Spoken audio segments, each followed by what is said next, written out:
Moin, I'm Catherine and today I'm in bed with my favorite books of the month of February and March, and I'm very happy to say this because I was so behind on my wrap-ups. Today is April 24th, 25th, something like that.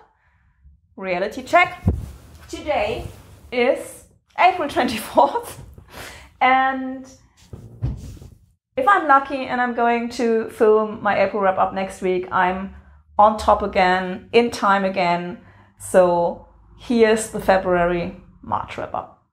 So I've just recently filmed a fun book tag video with the guys from Circa Waves that I'm going to link in the corner. And one of the questions was, would you rather read 5 pages per day and 5 books per week? And I was like, hey, I'm on BookTube for sure, 5 books per week.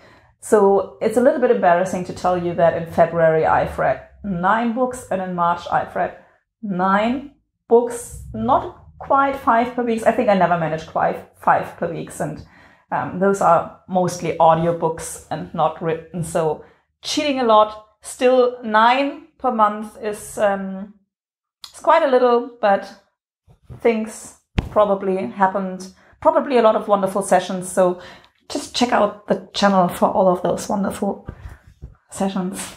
And I'm going to tell you about some of those 18 books now.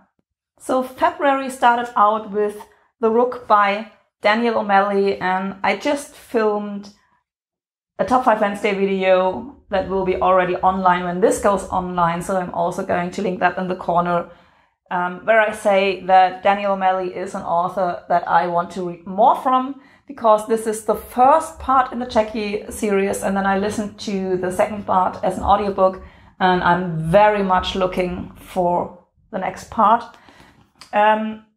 The Rook I gave 3 stars. I think it may have to do with that I read this mostly at night and was tired, so didn't probably pay it enough attention. And Stiletto, the second part, I gave 4 stars, that I've listened to, and it was also very well read and hilarious. I laughed all the badass women. It's like sci-fi, supernaturals fighting against each other, secret society, totally hilarious.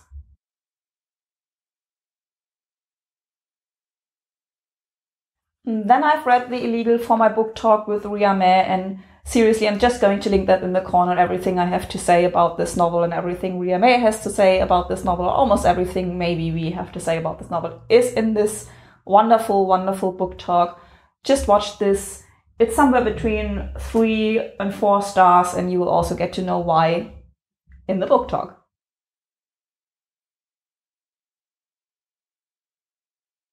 And then I've listened to the whole Song of the Lioness series by Tamora, which is like about this girl, Alana, who wants to be a knight and her brother wants to be a magician, and traditionally, like gender-wise, the roles should have been the other way around. So she disguises herself as a boy and becomes a knight, and then it's also about when the people learn that she's not a boy and she's a badass girl character. I very much like that about her.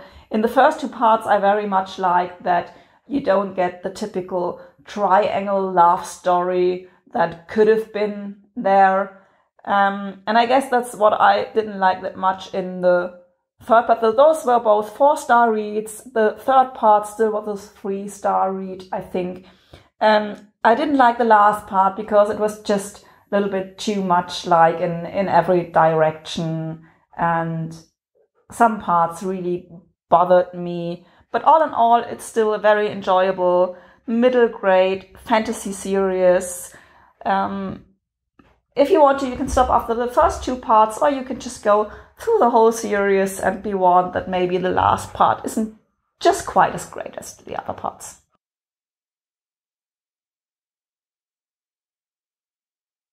The next one that only got 3 stars is The Accidental by L.I. Smith, and it's like one of those novels where you feel you should have liked it more, and maybe I would have liked it more if, again, I hadn't read it mostly at night, very tired, over a quite long period of time until I sat down one afternoon and read it till the end, and then I liked it way more than only the tired parts.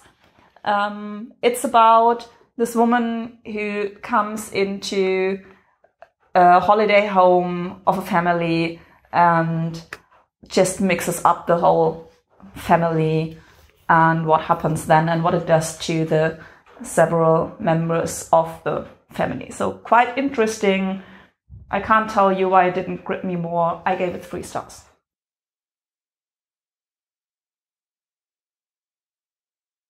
Another one of my 3-star reads, I think we're in March now, is Was alles war by Annette Mingels, which I'm pretty sure you won't be able to read in English, so I'm going to keep this short. This is about a woman who, like all her life, knows she's adopted, and then suddenly her mother gets in contact with her. She also gets into a new relationship, and what I really liked about the novel is how it deals with the question, what makes family, what makes love, and does blood have to mean love? A topic I also very much like in one of my favorite TV shows, The Fosters. If you don't know that, check out The Fosters. I mean, it's a very American drama series, and sometimes it really bothers me how much drama there is like in one episode, but still the basic idea of the lesbian couple adopting several children, they handle also those topics very, very well. But what makes family and does blood have to mean love? It's a topic that really interests me, so I really like that about this novel.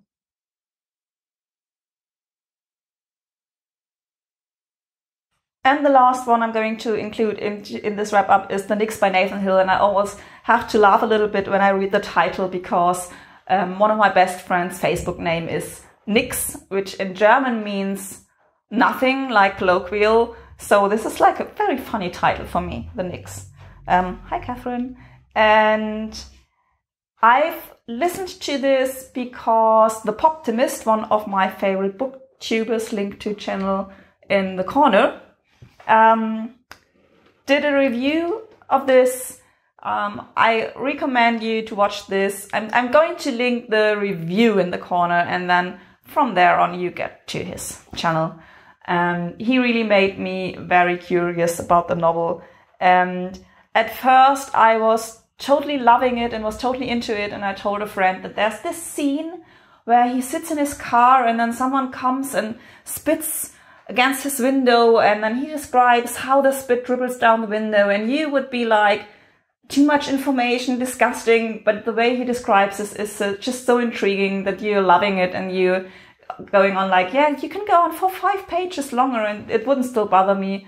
But somewhere in the middle, I thought it still had some length and it dragged a little bit, and I just wasn't that very much interested in the backstory of the mother, because this is about this guy who's struggling with his life and with his job, and his mother does something which gets media attention, and she left him when he was very young, so he has to deal with his mother, and his feelings change very much during the course of this novel.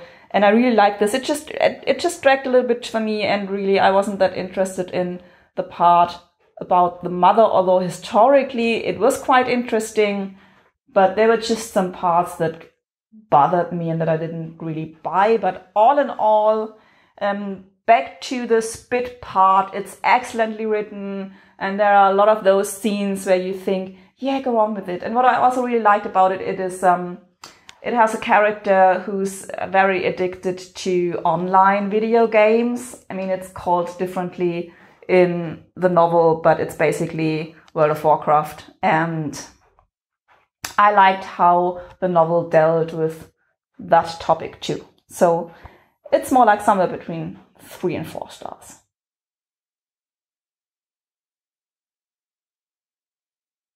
That's it for this February and March wrap up. Like more medium successful reading month. As I said, it's 24th of April. I don't know if you're able to actually hear the rain outside. Just let me say, I'm done with rain now. So give me some good weather. Whoever of you wants to do some crazy some dances. Work your magic, and until then, support your local book dealer. Hi, I'm in bed with Wakey. Today, as we just talked about you at the Reeperbahn Festival, today we are talking about a book. I love that. It's Ready Player One by Ernest Cline.